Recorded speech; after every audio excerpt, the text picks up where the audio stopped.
In just a moment, Suspense with Ray Milland. Say, Harlow Wilcox, do you know what day this is? Do I know what day this is? Does a dame know what a date is? Does a truck driver know what a spark plug is? Well, Why, listen, my Autolite friend. This is the day you plagued me with silly questions when I tell you about Autolite resistor spark plugs, Autolite stay full batteries, Autolite ignition systems, and 400 other Autolite... I guess I got you, Harlow. That's not the answer. Why, Hades, ladies, of course that's not the answer. Here's the answer. This is SP Day, Autolite resistor spark plug day. And furthermore, it's the day before T-Day. T-Day? Sure, that's tomorrow, Truckers' Day. Oh. The day all the American Trucking Association fellows get together in Washington to chin, chuckle, and chortle over their carefree careers as their trucks cross the continent with no thought of trouble or terrain. Well, how come? Well, my friend, I wouldn't say that Autolite spark plugs and stay full batteries are wholly responsible, but, well, use your own judgment. I'll take your word for it, Harlow. Now let's switch to Suspense.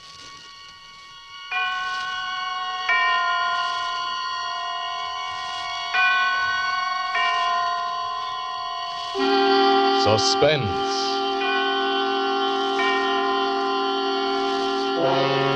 Autolite and its 60,000 dealers and service stations bring you radio's outstanding theater of thrills. Starring tonight, Mr. Ray Milland in Anton Leader's production of Night Cry by William L. Stewart. A tale well calculated to keep you in suspense. Report to the captain of the Homicide Bureau, Manhattan. From Detective Lieutenant Mark Deglin. You know, we always say that the cat waits for the mouse to run, the dog waits for the cat to run, and the police wait for the killer to run.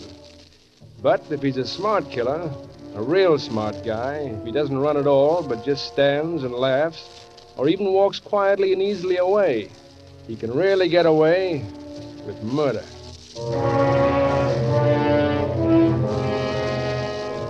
There's a lot of murder around Homicide Squad beside the stiffs we work on. Like the knifing I got when they passed me up and made you, Lieutenant Knight, an acting captain and head of the squad. Funny how a little promotion goes to a guy's head. It was Friday that you got your promotion, and that evening, after you'd sent for me, I had to warm a chair outside until you were ready to see me. Remember? Captain Knight will see you now, Lieutenant. Well, that's sweet of him.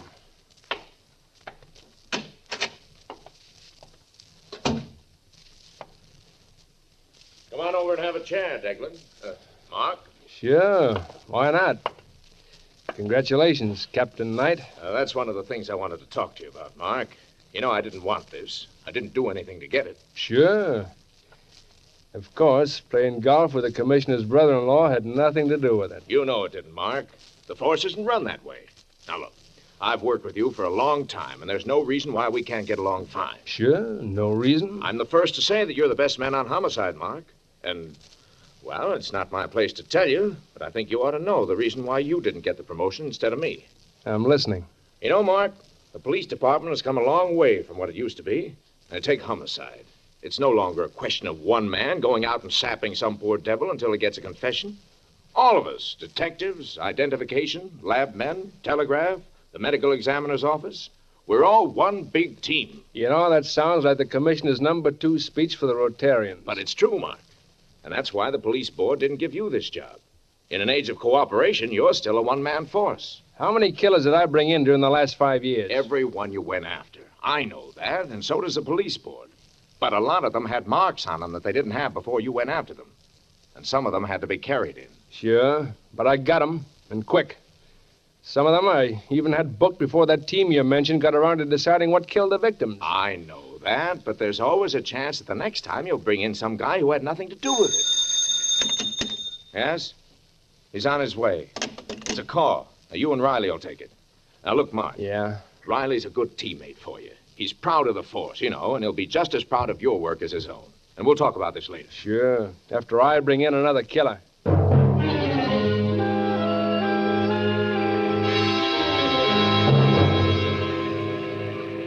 was the killing, Riley? In the 70s, near Riverside, a gambling joint. Some guy rolled a 7 the wrong way? Could be.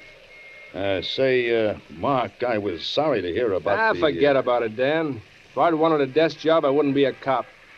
I'd rather bring 'em in than look at 'em after they're brought in. Come on, let's go.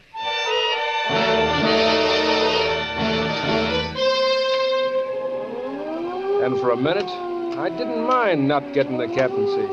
There was something about being on a job, about starting out to look for a killer that beat anything in the world. We got to the big brownstone that was the gambling joint. Riley and I walked up the front stairs through the rain. The patrolman on the door let us in. There were 3 guys in the foyer. One of them was a good-looking guy in a dinner jacket, with a look in his eye that probably came from watching a lot of guys try to make a 4 the hard way. The second was a patrolman, still writing in his notebook. And the third was a guy on the floor, dead.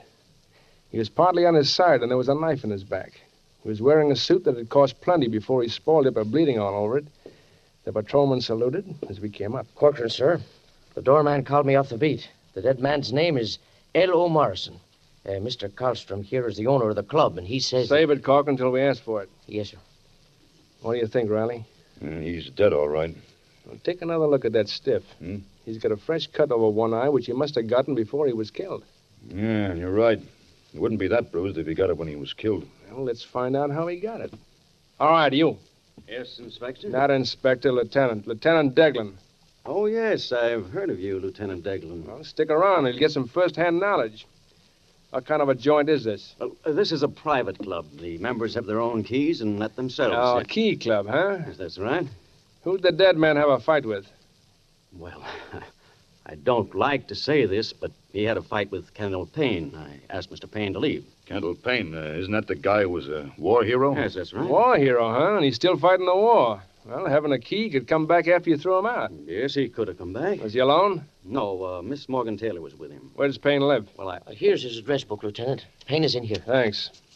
Okay, Dan, you can finish up here. I think I'll look up this war hero. Well, Mark, don't you think you ought to wait for the medical examiner and the ID boys to arrive? Why? I don't need the ME to tell me this guy is dead, nor identification to tell me he had a fight with Payne. This murder's tailor-made, and I'm going down and try Payne on for size.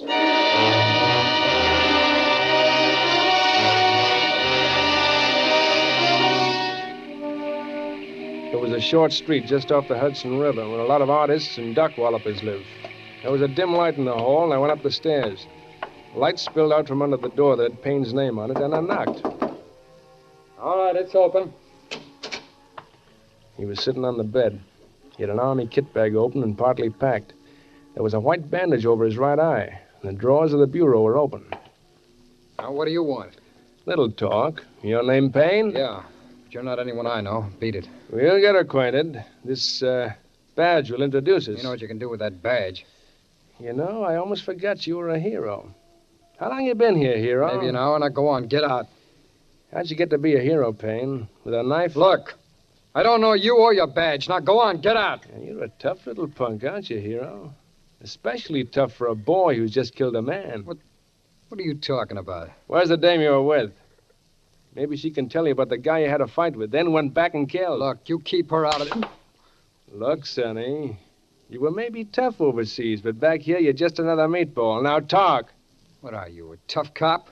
Well, let's see how tough. Sure, I'm a tough cop.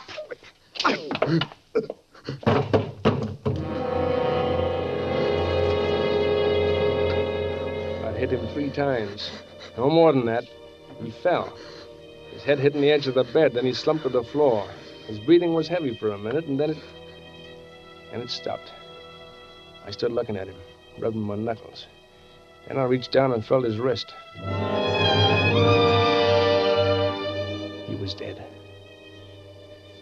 Well, it was another trial the taxpayers wouldn't have to pay for. I got up, went to the phone I'd seen in the hall.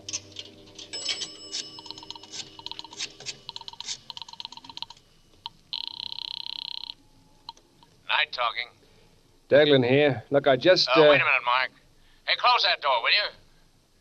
Now that the case is broken, Mark, they're talking their heads off. Case is broken? Yeah, it was Karlstrom. He got panicky and started to run. You know, Riley, when they run, he shoots. He nailed him in the shoulder, and Karlstrom thought he was going to die and confessed. The dead man was into the gambling house for 50 grand and wouldn't pay, so Carlstrom stuck the knife into him. Hello? You still on? Yeah. I just dropped some change. Did you find Payne? I think he's cleared out. Clothes and the bathroom stuff's all gone. He has. Well, he probably saw something. He didn't want to get mixed up in it. Well, we can always put out an alarm on him. Go home and get some sleep, Mark. Sure. I'll get some sleep. While I hung up, walked back into Payne's room. I looked down at him, thought what a lousy time to make a mistake. Well, there was only one smart way out. I had to bring Candle Payne back to life long enough to be seen taking a run-out powder. I needed some good, reliable witnesses. That way, I could get away with murder.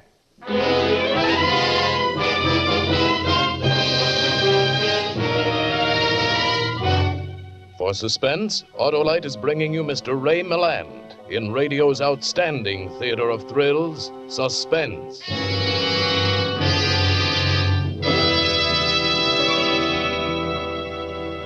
How in tarnation do you say so much about Autolite spark plugs in so short a time? Why, that's easy, Hap. Do you want the high points and the lowdown on these master magicians, these motor marvels, these monuments to Autolite ignition engineers? Well, plug one ear and spark to this. Well, if I must. By Cornelius, I'll plug these Autolite resistor spark plugs anytime, any place. Do you want your engine to idle smoothly as a sultan's harem, purr as contentedly as a Persian kitten, run as tirelessly as a perpetual motion machine? Well, Then you want Autolite resistor wide gap spark plugs. Why, that wide gap in these new Autolite resistor spark plugs means as much to your car as Donald Duck means to duckdom, Chessie means to catdom, Lassie means to dogdom. No. Why, by Cornelius, when you replace your old narrow gap spark plugs with the new Autolite resistor wide gap spark plugs, your car refuses to be satisfied just to run better, save gas, and save dough. With Autolite resistor spark plugs, you cut interference with radio and television reception. That's important, mighty important. And what's more important, you ought to get all your neighbors to march right down with you to buy a set of Autolite resistor spark plugs tomorrow morning. Do it right away, Hap. Don't keep me in suspense. Okay, Harlow. Here is Suspense. And now, Autolite brings back to our Hollywood soundstage Mr. Ray Milland as Detective Lieutenant Mark Deglin in Night Cry, a tale well calculated to keep you in suspense.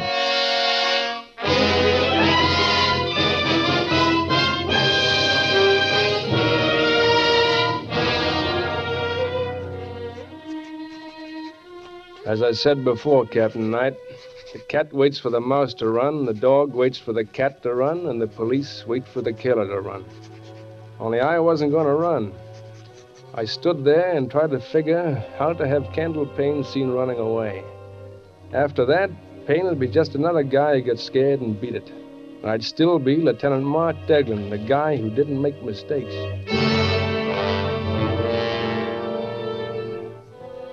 It took me a while, in the night and the rain, to do what I had to do. Quite a while. But I finally got to my own apartment. I still had Payne's kit bag with his name stenciled on the side, but I could get rid of that later. I tossed it on the floor behind my desk and went to sleep. When I got to headquarters the next morning, it was late. Payne's disappearance had the DA demanding we find him. Dan Riley was already out trying to trace Payne, and I could just imagine him bulldogging along from one witness to another. And then you said... Suppose you go up to Connecticut, Mark, and talk to Payne's girl, Morgan Taylor. Just routine. Just routine? Okay, I'll take care of it.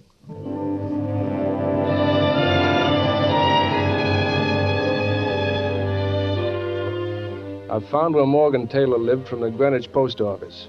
It was a low, rambling white house set back from a tree-lined road. The girl who answered my ring had dark hair that came down around her shoulders, and wide gray eyes that were sure and young and lovely. Yes? You Miss Morgan Taylor? Yes, I am. I'm Lieutenant Mark Deglin of the New York Police. Oh? You know where I can find Candle Payne? Oh, the silly fool. He said something about leaving last night, but I thought he was just being dramatic. When was this? Well, I went down to his place with him last night after we left the gambling club.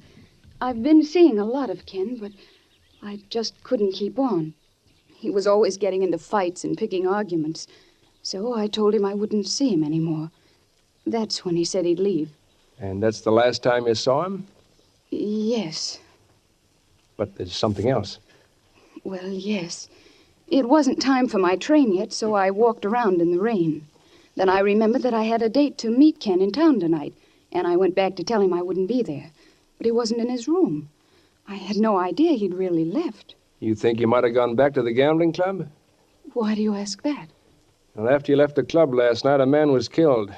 The man Payne had a fight with. And you think he ran away because of that? He might have. Ken was, well, pretty neurotic.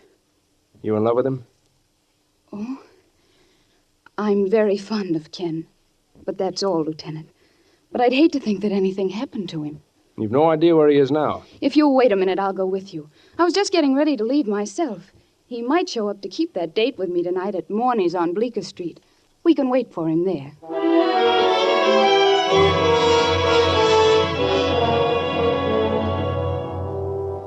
She rode back to New York with me. And after the first few miles, we stopped talking about Kendall Payne and talked about ourselves. She was really a beautiful gal. And I kept glancing sideways at her profile. Maybe this case was going to turn out better than I thought. When we hit town, I called you, Captain Knight. Remember? I was doing, not mentioning what nice work it was turning into. And then Morgan and I went on to the restaurant.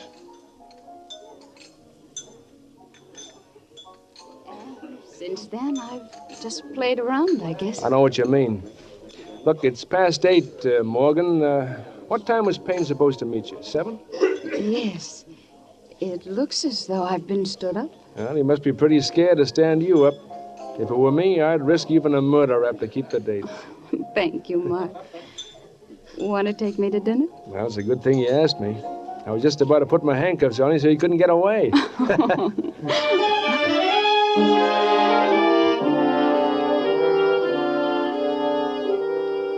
I got into headquarters early next day.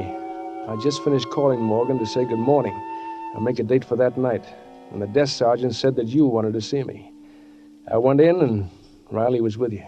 Well, we got a couple of things on Payne, Mark. We wanted you in on them. Sure. Dan, that was a nice job on Karlstrom. He was certainly a scared guy. You know, one thing about killers, they always make a break for it sooner or later. Yeah, most of them do.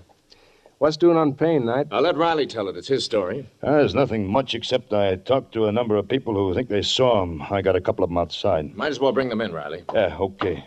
Come on in, Gold. Sure. This is Captain Knight and Mr. Lieutenant Gold? Deglin. Hi. Gold. Mr. Gold is a cab driver. He got out of bed to come down and help us. Hey, sure, Chief. Anything to help you guys out. Okay, Gold, tell him the story you told me. Hey, sure. Well, like I said, I picked up this fare downtown last night about 1 o'clock. Big guy with a bandage over one eye. He's carrying one of those soldier kit bags, you know? Wanted to go to the station, Grand Central.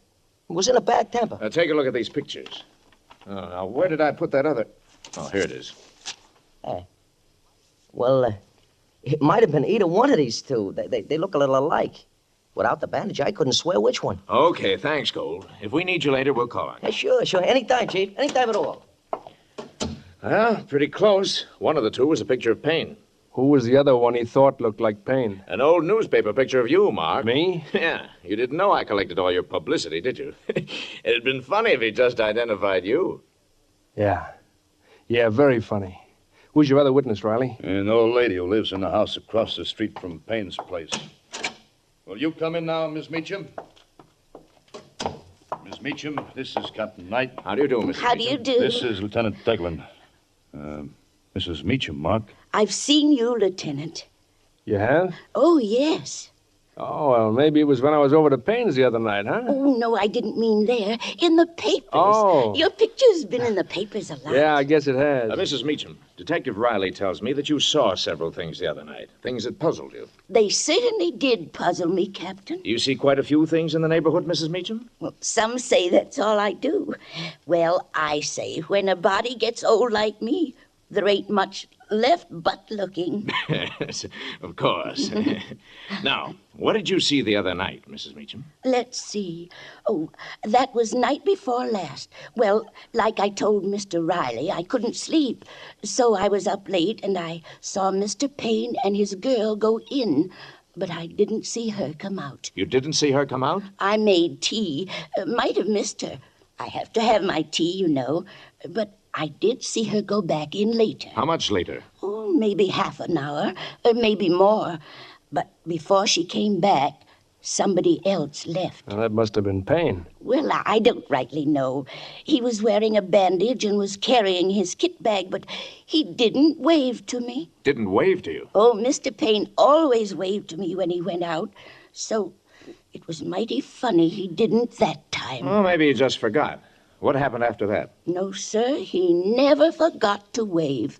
Oh, well, anyway, about 20 minutes later, Mr. Payne's girl came back.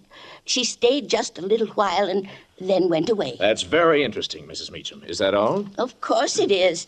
And that was a lot for a neighborhood where nothing ever happens. Well, thank you very much, Mrs. Meacham. We'll call you if we need to talk to you again. Well, I won't remember any more than I have. Well, let's go, boys. Where are we going? I've been behind this desk so long, Mark, I'm getting calluses. I'm going over to Payne's room with you and Riley.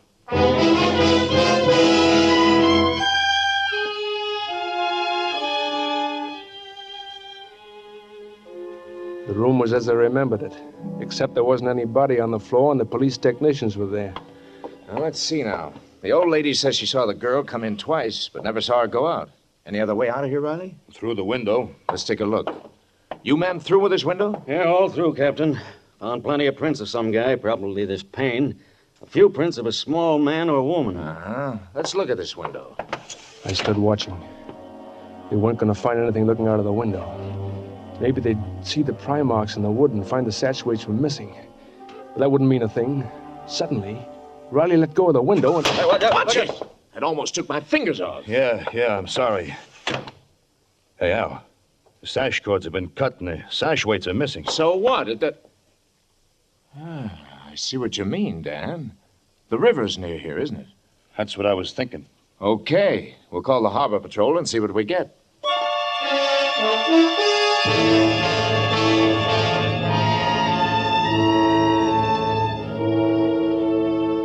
So Riley had finally bulldogged into something. The walk down to the river was short. Shorter than the last time, it seemed. The police tug was stirring the mud of the river bottom with its grappling hook.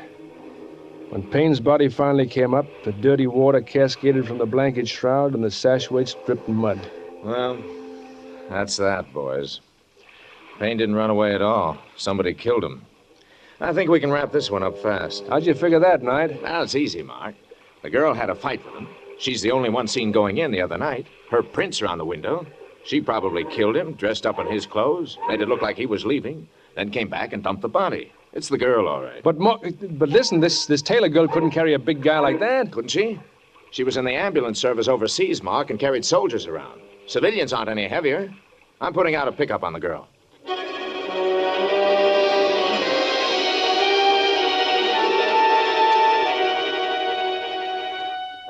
Well, that's the way it was. I had an out, but it was the one out I didn't want. I didn't want the chair getting Morgan Taylor. Not when I wanted her. I'd have to fix it some way. I had to go home and think. Well, I hadn't been there long when...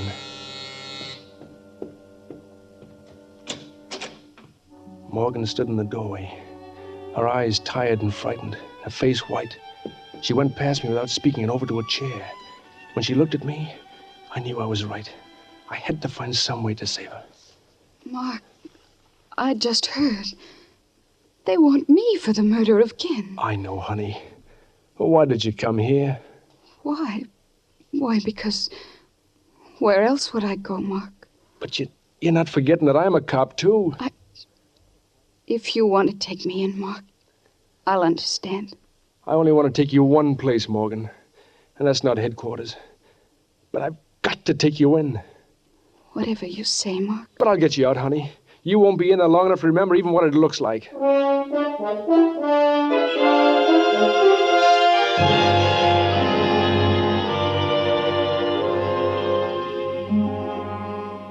After they booked her at headquarters, I went back to the apartment.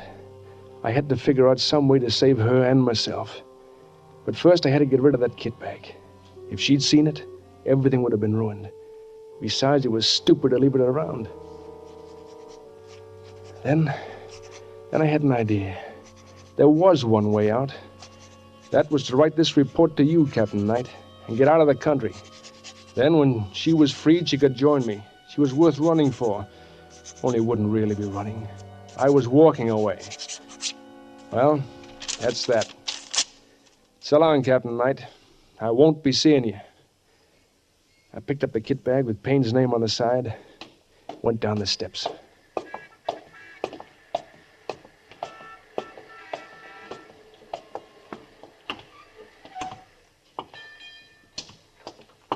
Hello, Mark. Riley, what? I think I got a lead on the girl, and I thought you'd want to be in on the kill. But I got her, Dan. I just turned her in. What? Well, where'd you find it? What's the bag? Oh, nothing, Dan, nothing. Kendall Payne. Mark. Look, I found it. Where? In his apartment. I was there yesterday, and we were all there today. Look, what's the matter? You think I'm lying? I don't know, Mark. Say, what time were you at Payne's the other night? Look, Dan, I got something to do. Look, we'll talk about this case later, huh? Wait a minute, Mark. That cab driver picked out your picture as well as Payne's. The old lady said she'd seen you. Maybe they knew what they were talking about. Listen. You weren't surprised when we found those sash weights gone, or even when you saw Payne's body dragged out of the river. Oh, there's nothing worse than a cop who's turned bad. Mark. Get out of my way, Dan. Hey, Mark. I had to run. Everything had been crowding in all day. That cab driver, the old lady, the kit bag, and now Riley. Pushing in like a bulldog with his questions. I had to run and keep running. I had to get away before he could ask another question. Mark, don't run, Mark, don't!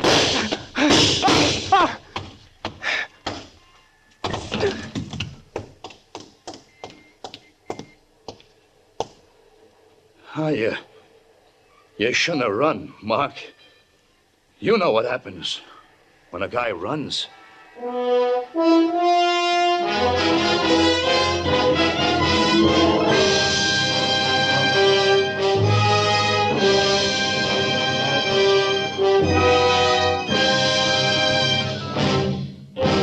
Thank you, Ray Milland, for a splendid performance. Mr. Milland will return in just a moment. Say, Harlow, what about Autolite's, What about Autolite resistor spark plugs, stay full batteries, ignition systems, and over 400 other automotive, aviation, and marine products? Yeah. Oh, let's save it for next week, Hap, while we salute the safest, surest, sanest drivers under the sun. And by Cornelius, I didn't say under the sod. That's the truck drivers of America, Hap. Dependable as a donut is dunkable, as a resistor spark plug is sparkable, as an Autolite product is superbable.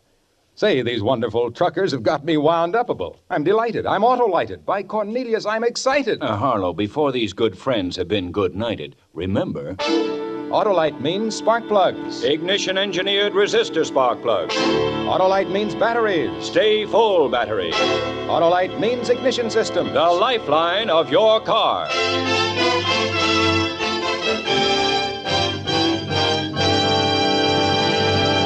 And now here again is Mr. Ray Milland. It has been such a pleasure to appear here tonight with this great cast of suspense actors, and I'm expecting almost as much pleasure from listening next week when radio's outstanding theater of thrills brings you Lucille Ball in A Little Piece of Rope, another gripping study in... Suspense. Ray Milland may currently be seen in the Hal Wallace production So Evil, My Love. Tonight's suspense play was adapted from the novel of William L. Stewart, Night Cry, which will shortly be made into a motion picture. The music was composed by Lucien Morawek and conducted by Lud Gluskin. The entire production was under the direction of Anton M. Leader. In the coming weeks, Suspense will present such stars as William Powell, Agnes Moorehead, John Garfield, Edmund O'Brien, and many others. Make it a point to listen each Thursday to Suspense, radio's outstanding theater of thrills. And next Thursday, same time, hear Lucille Ball in A Little Piece of Rope.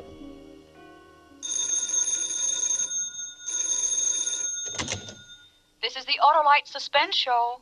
Drive as if your life depends on it. It does. Good night. Switch to Autolite. This is CBS, the Columbia Broadcasting System.